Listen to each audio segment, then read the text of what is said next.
OPC अनि BPC cement जसको विश्वसनीयता छ अमूल्य। अटल पावर, भरोसा प्रबल, निर्माण अटल।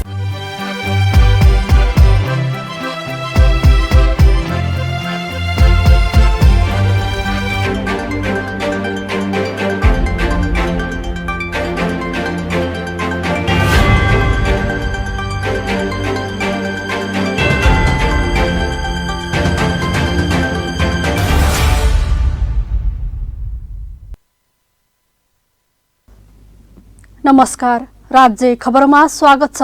म कल्पना नेउपाने। सुरुमा राज्य खबरका हेडलाइनहरू। अविरल वर्षाका कारण देशैभरको जनजीवन कष्टकर। 12 जिल्लामा 4 जनाको मृत्यु, 10 बेपत्ता। बाढीका कारण मेलम्ची बजार बगरमा परिणत।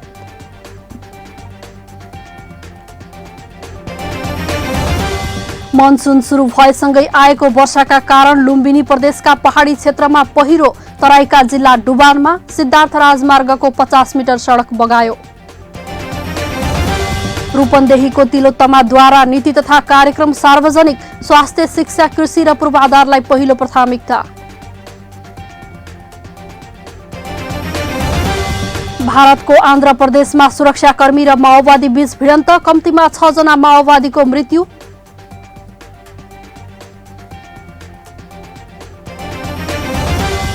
र एसियाली फुटबल महासंघको नयाँ नियम। नेपालले एसिया कप छनौटको तेस्रो चरणमा प्लेअफ खेल्नु नपर्ने।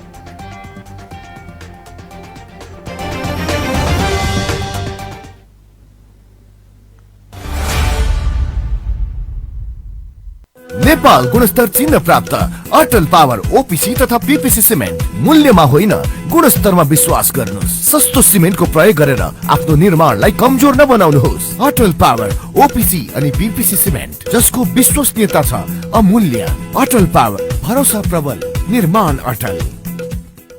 अब ढुक्क हुनुहोस्। धेरै समयदेखि प्रतीक्षा गरिएको विश्व प्रसिद्ध ढलान प्रविधि अब रूपन्देहीमा स्थापित भएको छ। न मिस्त्रीको समस्या, न सिमेन्ट गिट्टी बालुवा खोज्ने र राख्ने ठाउँको समस्या, न त चुहिने भत्किने, न फिनिसिङकै समस्या। दिनभरि लाग्ने काम 2 घण्टामा तमाम। गुणस्तरीय ओपीसी सिमेन्ट, धोएको गिट्टी बालुवाबाट रेडीमिक्स कंक्रिट तयार गरी घर, पुल, बाटो तथा अन्य संरचना तयार गरी वर्षौंसम्म ढुक्क हुनुहोस्। लुम्बिनी आरएमसी रेडीमिक्सबाट कंक्रिट ल्याएर घर ढलान गरे। जिन्दगी भरिको लागि ढुक्क भए। तपाई ढुक्क हुनुहोस्। गुणस्तर लुम्बिनी आरएमसीले दिन्छ।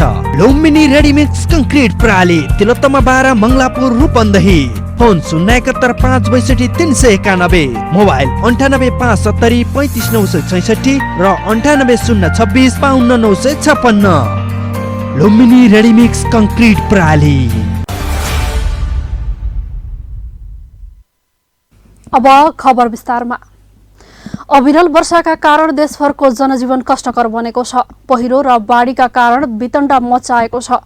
वर्षायामको सुरुमै बाढी पहिरोले विनाश निम्ति आएपछि नागरिकहरू त्रसित बनेका छन्। 12 जिल्ला बाढी तथा पहिरोले प्रभावित भएका छन्।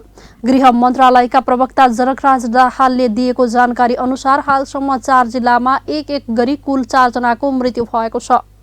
बाजुरा, सिन्धुपाल्चोक, पाल्पा र डोटीमा एक जनाको मृत्यु भएको छ भने 10 जना बेपत्ता भएका छन्। बाढी पहिरोमा 7 जना घाइते तथा 77 वटा घर पूर्ण रूपमा तथा 26 वटा घर आंशिक रूपमा क्षतिग्रस्त भएका छन्। बाजुरामा 1 जनाको मृत्यु र 1 जना बेपत्ता हुनुका साथै 2 वटा घरमा पूर्ण क्षति पुगेको छ। गोर्खामा बाढीबाट 1 जना बेपत्ता भएका छन्। मनाङमा 53 वटा घर पूर्ण रूपले तथा 26 घरमा आंशिक क्षति भएको विवरण प्राप्त भएको गृह मन्त्रालयले जनाएको छ। सिन्धुपाल्चोक जिल्लामा बाढी तथा पहिरोका कारण 1 जनाको मृत्यु हुनुका साथै 7 जना बेपत्ता तथा 6 जना घाइते भएका छन्। सिन्धुपाल्चोकमा पूर्ण रूपमा 16 घरमा क्षति भएको छ भने पक्की पुल 2 वटा र झोलुङ्गे पुल 6 वटा बगेको छ। मेलम्ची र इन्द्रावती खोलामा आएको बाढीले मेलम्ची बजारमा क्षति पुर्याएको छ। बाढीले रातभरमा हेलम्बु, मेलम्ची, तिम्बु, चनौटे, याङ्गी लगायतका क्षेत्र अस्तव्यस्त बनाएको हो। हेलम्बु र मेलम्चीको पुरै बजार बगरमा परिणत भएको छ। र अहिले सबभन्दा ठुलो कुरा चाहिँ के भने ज्यान जोगाउनका लागि सबैले पहल गर्नु पर्यो। ज्यान जोगिसकेपछि अरू कुरा त हुँदै गर्छ। र कुनै पनि ठाउँ यो बजार यो सडक एरिया तल्लो बेलको चाहिँ खोला सडक एरिया र बस्तीहरू कुनै पनि सुरक्षित देखिँदैन। माथिको अवस्था हेर्दाखेरि म साथीहरूलाई त्यही कुरा निवेदन गर्न चाहन्छु। बाढीमा फँसेका 60 जनालाई उद्धार गरिएको र घाइते भएका 6 जनालाई उपचारको लागि सिन्धुपाल्चोकबाट हेलिकप्टर मार्फत B&B अस्पताल ललितपुर पुर्याइएको छ। प्युठानमा 1 जना बेपत्ता भएका छन्। स्याङ्जामा 1 जना घाइते भएका छन्। गोर्खामा 4 वटा घरमा पूर्ण रूपमा क्षति भएको गृह मन्त्रालयले जनाएको छ।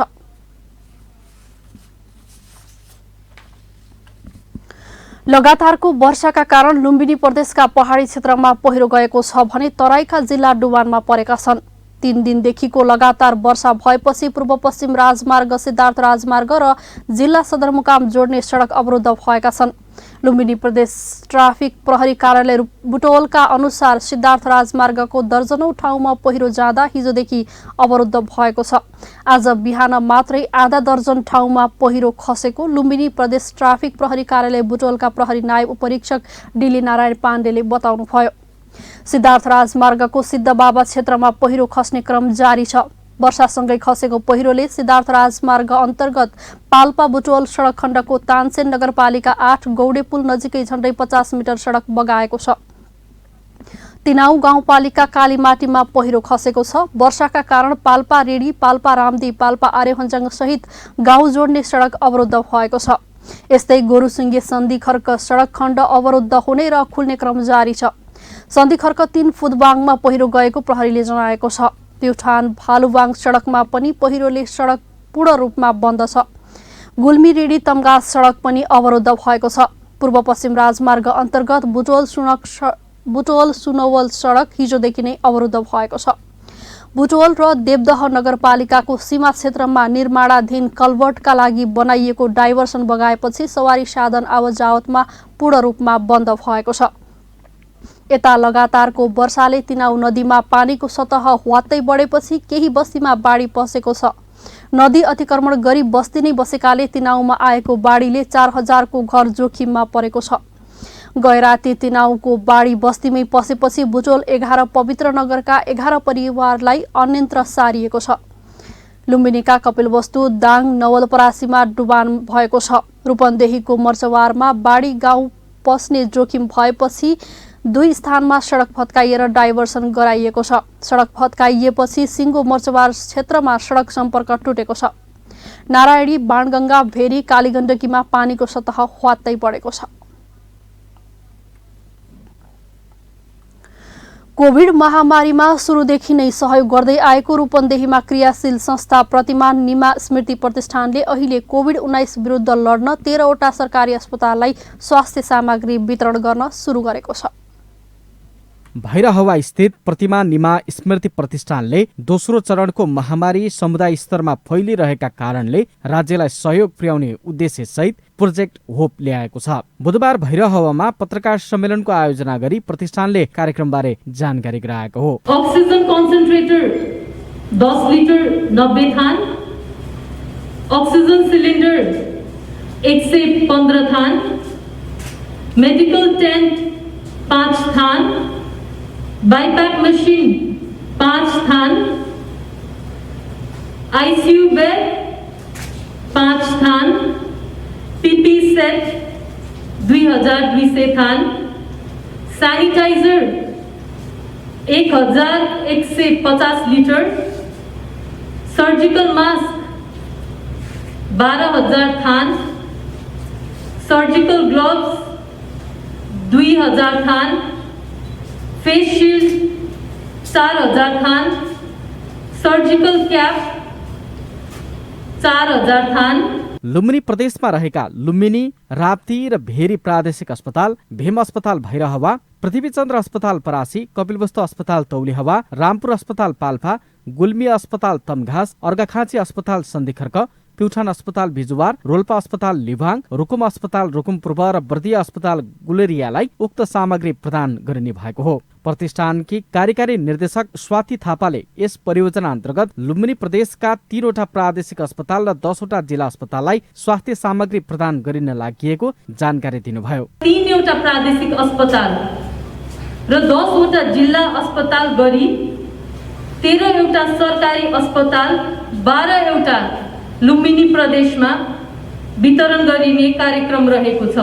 प्रोजेक्ट होप अन्तर्गत बुधबार मात्रै रूपन्देहीको लुम्बिनी प्रादेशिक अस्पतालमा सामग्री प्रदान गरिसकिएको छ। लुम्बिनी प्रदेशका स्वास्थ्य तथा जनसङ्ख्या मन्त्री भोज प्रसाद श्रेष्ठबाट स्वास्थ्य सामग्री हस्तान्तरण गरिएको हो। राज्य खबरका लागि भैरहवाबाट राधेश्याम विश्वकर्माको रिपोर्ट। तपाईँ अहिले राज्य खबर हेर्दै हुनुहुन्छ। पालो भएको छ विश्रामको। विश्रामपछि हामीसँग रहनेछन् रूपन्देहीको तिलोत्तमाद्वारा नीति तथा कार्यक्रम सार्वजनिक, स्वास्थ्य, शिक्षा, कृषि र पूर्वाधारलाई पहिलो प्राथमिकता।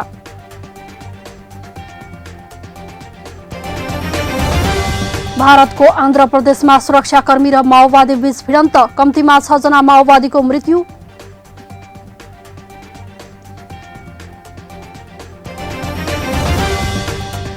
र एसियाली फुटबल महासंघको नयाँ नियम, नेपालले एसिया कप छनौटको तेस्रो चरणमा प्लेअफ खेल्न नपर्ने।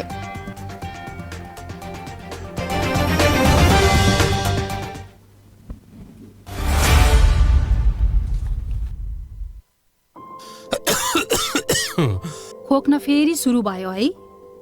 चुरोट छोड्नु भनेको मान्नुहुन्न? खासै खोकी छैन। थाहा छ, चुरोट, खैनी जस्ता सुर्तीजन्य पदार्थ सेवन गर्नेहरूलाई कोरोना संक्रमण भएमा गम्भीर लक्षण देखिने र जटिलता समेत हुन्छ। थाहा छ। तिमीले पनि अनेक कुरा थाहा पाउँछौ। हो त, सुर्तीजन्य पदार्थले फोक्सोमा पहिले नै क्षति पुगिसकेको हुन्छ, अनि कोरोना संक्रमण भयो भने झन क्षति पुर्याउँछ। अनि अरू? फेरि चुरोट, सुर्ती, हुक्का खाँदा हातका औँलाले ओठ, मुख र नाकमा छुने, अझ एक अर्का बीच साटासाट गरी खानेहरूमा त कोरोना सर्ने जोखिम झन बढी हुन्छ। हो र? नयाँ तर निकै महत्त्वपूर्ण कुरा भन्यौ तिमीले। अबदेखि म कुनै पनि किसिमको सुर्तीजन्य पदार्थ खाँदै खान्न। सुर्तीजन्य पदार्थको सेवन गर्नेहरूमा कोभिड-19 को संक्रमणको गम्भीर लक्षण देखि जटिलता समेत हुन्छ। त्यसैले सुर्तीजन्य पदार्थ कहिल्यै सेवन नगरौं। कोभिड-19 बाट बचौं र बचाऊ। विश्रामपछि पुनः स्वागत छ। अब बाँकी खबर। रूपन्देहीको तिलोत्तमा नगरपालिकाले स्वास्थ्य क्षेत्रलाई मुख्य प्राथमिकतामा राखेर आगामी आर्थिक वर्ष 2078-79 को नीति तथा कार्यक्रम सार्वजनिक गरेको छ। नगर प्रमुख वासुदेव घिमिरेले आज 10औं नगरसभाको पहिलो बैठकमा समृद्ध नगर, सुखी नगरवासी लक्ष्य रहेको स्थानीय सरकारको नीति तथा कार्यक्रम सार्वजनिक गर्नुभएको हो। तिलोत्तमा नगरपालिकाको नीति तथा कार्यक्रममा बाल्यकालमा शिक्षा, स्वास्थ्य र पोषण, युवा अवस्थामा सिप, उद्यमशीलता र रोजगारी, जीवनको उत्तरार्धमा ज्येष्ठ नागरिकलाई सम्मान, संरक्षण र महिलालाई समतामूलक अवसर सिर्जनामा केन्द्रित रहेको नगर प्रमुख वासुदेव घिमिरेले बताउनुभयो। चालू आर्थिक वर्षको नीति तथा कार्यक्रम र बजेटमा टेकेर नगरको आर्थिक, सामाजिक, सांस्कृतिक विकासका उद्देश्य, लक्ष्य, रणनीति र कार्यनीति सहितको स्पष्ट विकासको खाका निर्धारण गरी एकीकृत शहरी विकास योजना कार्यान्वयनमा आगामी आर्थिक वर्षको नीति तथा कार्यक्रम निर्देशित रहेको नगर प्रमुख घिमिरेको बनाइरहेको छ। कोभिड-19 को महामारी पटक पटक देखा परिरहँदा यसको निरूपणमा खोपको अर्को विकल्प देखिँदैन। यसर्थ कोरोना खोपको सुनिश्चितता, कोरोनाले आर्थिक, सामाजिक तथा स्वास्थ्य क्षेत्रमा पारेको सङ्कटबाट पार पाउन स्थानीय स्तरमै रोजगारीका अवसर सिर्जना गर्नु, सरकारी स्वास्थ्य संस्थालाई सुदृढ बनाउनु, कृषि उत्पादनमा आत्मनिर्भर बन्नु अहिलेको अपरिहार्य आवश्यकतालाई नगरको नीति तथा कार्यक्रममा प्राथमिकता दिएको जानकारी गराउन चाहन्छु। दोस्रो लहरको कोरोना महामारीले आर्थिक तथा सामाजिक क्षेत्रमा प्रभावित भइरहँदा ल्याइएको नीति तथा कार्यक्रममा तिलोत्तमाले सबै नगरवासीलाई छिटोभन्दा छिटो कोरोना खोपको पहुँचमा पुर्याउन कोरोना खोप अनुदान कार्यक्रम सञ्चालन गर्ने, सरकारी स्वास्थ्य संस्थालाई सुदृढ सुविधा सम्पन्न बनाउँदै 70 वर्षभन्दा माथि उमेर समूहका ज्येष्ठ नागरिक तथा अपाङ्गहरूको आधारभूत स्वास्थ्य सेवा घरमै प्रदान गर्ने व्यवस्था मिलाउने घोषणा तिलोत्तमाले नीति तथा कार्यक्रम मार्फत अघि सारेको छ। क वर्गका रातो र ख वर्गको नीलो कार्ड प्राप्त गर्ने व्यक्तिले संघीय सरकारबाट सामाजिक सुरक्षा भत्ता बापत प्राप्त गरेको र ग वर्गको पहेँलो कार्ड प्राप्त गरेका तर कुनै सुविधा प्राप्त नगरेका, पहेँलो परिचय पत्र गरेकालाई नगरपालिकाको तर्फबाट प्रोत्साहन स्वरूप वार्षिक रु 6000 दिने व्यवस्था मिलाइनेछ। नगरका अति विपन्न 50 परिवारलाई घर बनाउन प्रति परिवार 2 लाख अनुदान दिने र ग वर्गको अपाङ्गता भएकालाई 6000 सामाजिक सुरक्षा भत्ता दिने र कोरोना प्रभावित युवालाई सस्तो ब्याज दरमा ऋण दिइने लगायतका लोकप्रिय विषयवस्तुलाई नीति तथा कार्यक्रममा समावेश गरिएको छ। चालु आर्थिक वर्षमा कोभिड-19 को कारण बन्दाबन्दी हुँदा व्यापार व्यवसाय क्षेत्रमा नकारात्मक प्रभाव परेकाले आगामी आर्थिक वर्षको असोज मसान्तभित्र व्यवसाय कर तिर्दा व्यवसायीलाई 3 महिनाको कर छुट दिने, चालु आर्थिक वर्षमा सबै प्रकारका कर तिर्न नपाएकाहरूलाई आगामी आर्थिक वर्षको 3 महिनासम्म कुनै प्रकारको अर्जना नलिइने तथा सामान्यतः चालु वर्षकै कर दरलाई नै आगामी आर्थिक वर्षमा निरन्तरता दिने तिलोत्तमाले नीति लिएको छ। राज्य खबरका लागि पीबी सोमई, रूपन्देही। गण्डकी प्रदेशमा शनिबार गठित नेपाली कंग्रेसका कृष्णचन्द्र पोखरेल नेतृत्वको 4 दलीय गठबन्धन सरकारले शुक्रबार असार 4 गते विश्वासको मत लिने भएको छ। सरकारका तर्फबाट अर्थमन्त्रीको समेत जिम्मेवारी लिएका मुख्यमन्त्री कृष्णचन्द्र नेपाली पोखरेलले हिजो प्रदेशसभामा पेश गरेको आर्थिक वर्ष 2078-79 को बजेट माथिको छलफल त्यसपछि मात्र सुरु हुने भएको छ।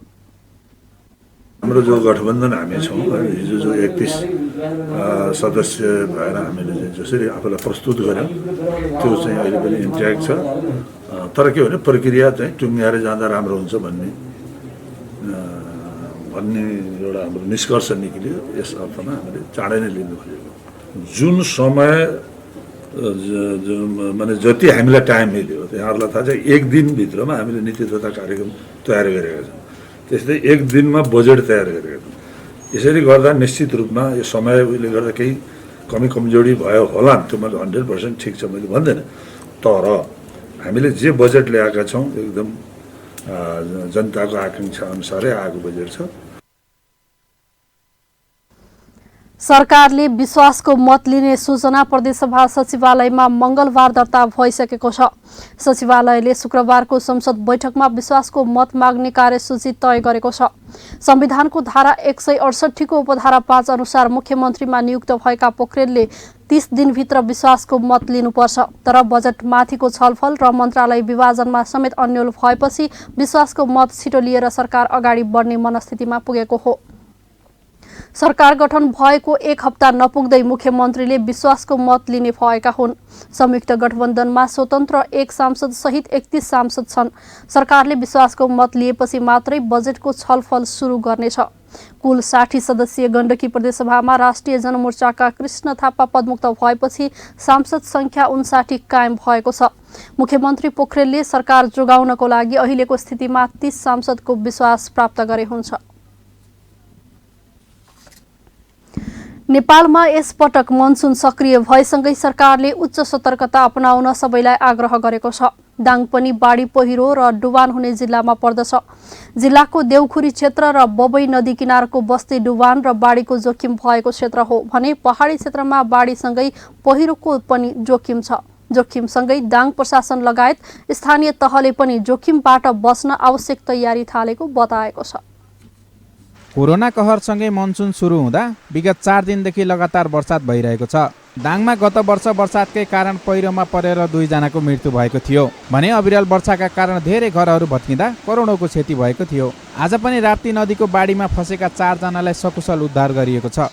यस पटक गत वर्षको भन्दा धेरै पानी पर्ने जल तथा मौसम पूर्वानुमान शाखाले जनाएपछि जिल्लाका स्थानीयहरूले विपदबाट बच्नको लागि तयारी रहेको बताएका छन्। तर बाढीको जोखिम क्षेत्रका नागरिकहरू भने त्रासमै भएको पाइन्छ। असार महिनादेखि असोजको पहिलो हप्तासम्म जोखिम क्षेत्रका नागरिकहरू निकै चिन्तित हुने गरेको स्थानीय अगुवाको भनाइ छ। पानी परेपछि बबई नदीको तटीय क्षेत्र भएकाले रातभर नसुत्ने अवस्था हुने गरेको अगुवाले बताउनुभयो। सूचनाको पहुँच, तटबन्ध, वृक्षारोपण लगायतका काम गर्न पनि स्थानीयको माग छ। 900 मिटर चाहिँ यसको तटबन्ध गरिएको अवस्था छ, तर पनि त्यसले पुग्दैन किनभने यसको पूर्वतिरको बेल्टाकुरा गाउँ र पश्चिमतिरको सुकौरा र पारीतिरको चाहिँ सरोडाँडादेखि छर्कटिया भन्ने ठाउँसम्मको त्यो भाग चाहिँ अत्यन्त डुबान हुने ठाउँ हो। त्यसको भूभाग चाहिँ एकदमै होचो छ। त्यसकारण यो सरकारले यहाँको उपमहानगरपालिकाले यसलाई अलिकति व्यवस्थित रूपमा चाहिँ तटबन्ध गर्नुपर्ने हुन्छ।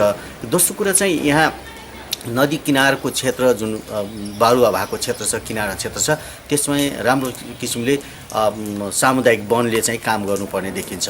वन क्षेत्र रुखहरू राम्रो राम्रो रुखहरू ठुला रुखहरू चाहिँ रोप्नुपर्ने हुन्छ। तेस्रो कुरामा सबभन्दा महत्त्वपूर्ण कुरा चाहिँ यो जलवायु सम्बन्धी जुन जानकारी दिइन्छ त्यो विशेष गरी यो तटीय क्षेत्रहरूको लागि चाहिँ अझ सुसूचित हुने किसिमले एकदमै सूचना प्रवाहको काम चाहिँ छिटो छरितो र प्रभावकारी बनाइदियो भने यहाँका नागरिकहरू सुरक्षित हुने महसुस गर्छन्। जिल्लाका 10 स्थानीय तह मध्ये धेरै बाढी पहिरो र डुबानको जोखिममा पर्दछन्। जिल्लाका मुख्य सहर घोराई र तुलसीपुर उपमहानगरपालिकामा पनि तटीय क्षेत्रका वडाहरू पनि जोखिममा रहेका छन्। त्यसैले स्थानीय तहले पनि बाढी पहिरोबाट बच्नका लागि आवश्यक उपकरणहरू सहित तयारी गरिसकेको समेत बताएका छन्। दाङमा पर्ने राप्ती नदी, बबई नदी लगायतका खहरे खोलाहरूमा आउने बाढी तथा पहिरोले धेरैले ज्यान गुमाउनुका साथै धनजनको पनि क्षति हुने गरेको छ। हामीसँग औजारहरू पर्याप्त मात्रामा छन् र हामीले सबै व्यवस्थापन गरेका छौँ। अलिकति हामीसँग त्यो तारजालीको मात्र समस्या, त्यो पनि एक दिनमै त्यो पूर्ति मतलब हामीले स्टोर गरेर चाहिँ तयारी अवस्थामा नै राख्छौँ। र हामीसँग औजार उपकरणहरू, हामीसँग जनशक्ति, हामीसँग नगर प्रहरी छन्, हामीसँग समन्वय गरेर जिल्ला स्तरीय नगर स्तरीय विपद समितिहरू छ। हामीले प्रहरीसँग नेपाल आर्मीसँग पनि कोअर्डिनेसन गरेर कसरी यसलाई व्यवस्थित गरेर जान सकिन्छ भन्ने तयारीका साथ घोराई महानगरपालिका छ। 3-4 पहाडी भेगका वडाहरू 19 वडाहरू चाहिँ बाढी पहिरोले अलिकति छन्। बीचका वडाहरू समथर वडाहरू सानातिना सोताहरू निकास बाटाहरू बन्द भएर डुबान भएका छन्। अहिले त्यसको किसिमको प्रक्रिया छ। त्यसको लागि होसियारी विगतमा भएका तटबन्धन पुगेको छैन, अझै पनि तटबन्धन गर्नुपर्छ भन्ने प्रस्ताव अगाडि बढेको छ। सम्भवतः छिटोभन्दा छिटो त्यसलाई रोकथामका उपायहरू गरिएको छ र सावधानी अपनाउनुलाई जोड दिएको छ। स्थानीय सरकार मात्र नभई प्रशासन पनि तयारी अवस्थामा रहेको जिल्ला प्रशासन कार्यालय दाङले जनाएको छ। जिल्लामा विशेष गरी 2वटा नदीको जोखिम रहेको र अन्य खोलाहरूमा पनि जोखिम रहेको जिल्ला प्रशासन कार्यालय दाङले बताएको छ। विभिन्न सङ्घ संस्था तथा नेपाली सेना र प्रहरीसँग सहकार्य गरी मनसुन प्रतिकार योजना बनाएको समेत प्रशासनको भनाइ छ। ती 2टा खोला र अन्य ठाउँमा पनि बाढी पहिरो गइहाल्यो भनेदेखि त्यसको लागि प्रतिकार गर्न अथवा त्यसबाट उद्धार गर्नको लागि हाम्रो टिम तैनात छ र त्यो बेलामा हामीले मिटिङ कसरी बस्ने अनि कसले के काम गर्ने, नेपाल प्रहरीले के गर्ने, सशस्त्र प्रहरीले के गर्ने, स्थानीय तहहरूले के गर्ने, नेपाल रेड क्रस सोसाइटीले के गर्ने, सुरक्षा निकायले के गर्ने भन्ने विषयमा स्पष्ट खाका हामीले तयारी गरेका छौँ। ती विषयहरू यावत विषयहरू हाम्रो चाहिँ मनसुन प्रतिकार योजनामा लेखिएको छ। प्रशासन तथा स्थानीय सरकारले भनेअनुसार काम गर्न नसक्ने हो भने बाढी तथा पहिरोको कारण धेरै क्षति नहोला भन्न सकिन्न। त्यसैले वर्षात बढ्ने क्रममा रहेको हुँदा आवश्यक जनशक्ति परिचालन गरी सुरक्षा गर्नतर्फ लाग्न जरुरी देखिन्छ। राज्य खबरका लागि दाङ घोराईबाट दीपक ओलीको रिपोर्ट। तपाईँ अहिले राज्य खबर हेर्दै हुनुहुन्छ। एकैछिन विश्राम।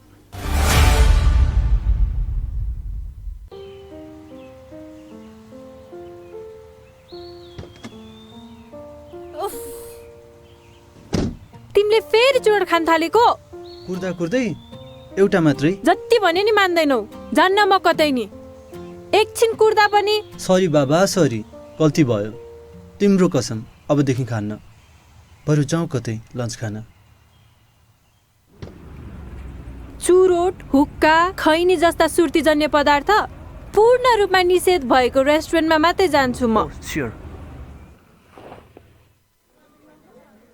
मलाई पनि थाहा छ, चुरोट, खैनी जस्तो सुर्तीजन्य पदार्थले मलाई, तिमीलाई र भविष्यमा हामीबाट जन्मने बच्चालाई समेत असर गर्न सक्छ।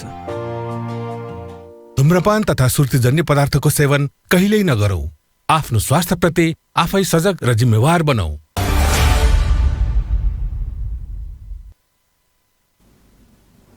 राज्य खबरमा विश्रामपछि पुनः स्वागत छ। बाँकी खबर अघि हेडलाइन पुनः एकपटक। अविरल वर्षाका कारण देशैभरको जनजीवन कष्टकर। 12 जिल्लामा 4 जनाको मृत्यु, 10 बेपत्ता। बाढीका कारण मेलम्ची बजार बगरमा परिणत।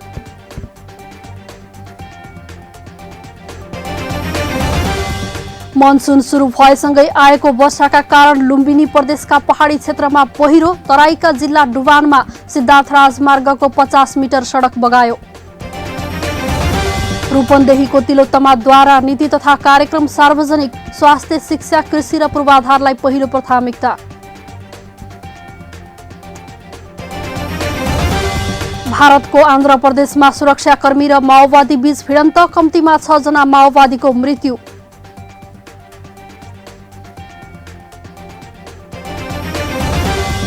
र एसियाली फुटबल महासंघको नयाँ नियम, नेपालले एसिया कप छनौटको तेस्रो चरणमा प्लेअफ खेल्न नपर्ने।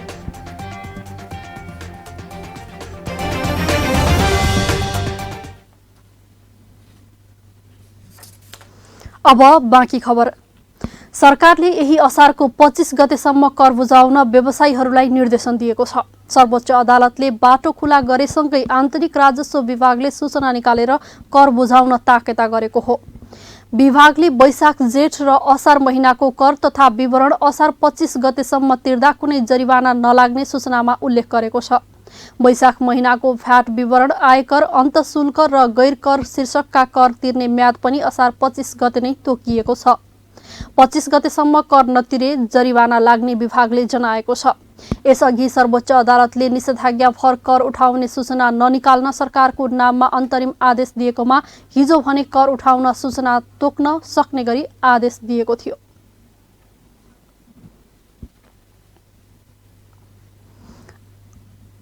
अब विदेशको खबर। भारतको आन्ध्र प्रदेशमा आज सुरक्षाकर्मी र माओवादीहरू बीच भिडन्त हुँदा 6 जना माओवादीको मृत्यु भएको भारतीय सञ्चार माध्यमले खबर दिएका छन्। थिगाला मेत्ता जंगल क्षेत्रमा भिडन्त भएको हो। माओवादीहरूले सुरक्षाकर्मीमाथि गोली चलाएपछि जवाफी कारबाहीमा माओवादीहरू मारिएको विशाखापट्टनमका एसबीपी कृष्ण रावतले बताउनुभयो। माओवादी विरुद्धको कारबाहीका लागि विशेष तालिम प्राप्त ग्रेहाउन्ड्स भिडन्तमा संलग्न थिए। उनीहरूले उक्त क्षेत्रमा कम्बिङ गरिरहेका थिए। घटनास्थलबाट प्राप्त प्रारम्भिक जानकारी अनुसार 5 जना माओवादीहरूका मृत शरीर सहित AK-47 rifle, SLR carbene, 303 rifle र देशी कट्टा फेला परेको विशाखापट्टनम प्रहरीले बताएको छ। खोजी कारबाही जारी रहेको र अतिरिक्त प्रहरी बललाई घटनास्थल पठाइएको प्रहरीले जनाएको छ। अब खेल खबर। नेपालले सन् 2023मा चीनमा हुने एसिया कप फुटबल प्रतियोगितामा छनौटका लागि प्लेअफ खेल्न नपर्ने भएको छ।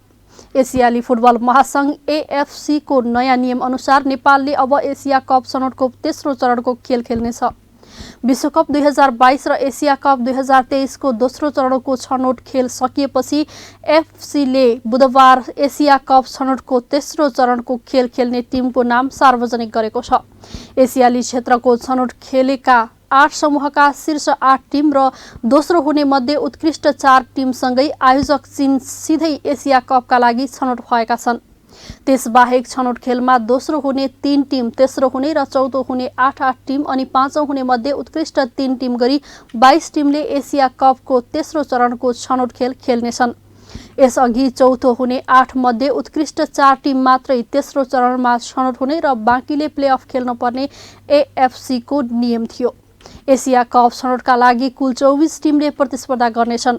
अब दोस्रो चरणको छनौटमा अन्तिम हुने 4 टिमले प्लेअफ खेल्नेछन् र त्यसबाट शीर्ष 2 टिम तेस्रो चरणको छनौटमा पुग्नेछन्। राज्य खबरको अन्त्यमा आइपुग्यौं जाँदा जाँदै हेडलाइनहरू। अविरल वर्षाका कारण देशैभरको जनजीवन कष्टकर, 12 जिल्लामा 4 जनाको मृत्यु, 10 बेपत्ता, बाढीका कारण मेलम्ची बजार बगरमा परिणत।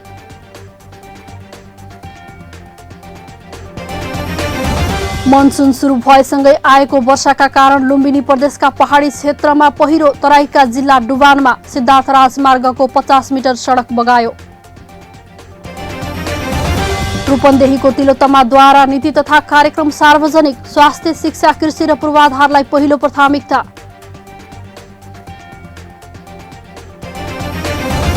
भारतको आन्ध्र प्रदेशमा सुरक्षाकर्मी र माओवादी बीच भिडन्त, कम्तीमा 6 जना माओवादीको मृत्यु।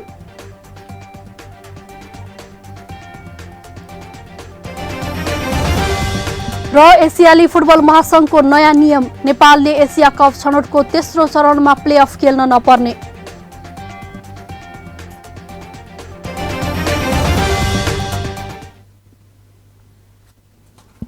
हवस् त राज्य खबर अहिलेलाई यही सकिन्छ। अर्को खबर बुलेटिनमा उपस्थित हुनेछौं। सूचना, समाचार र मनोरञ्जनका लागि हेर्दै गर्नुहोला राज्य टेलिभिजन। नमस्कार।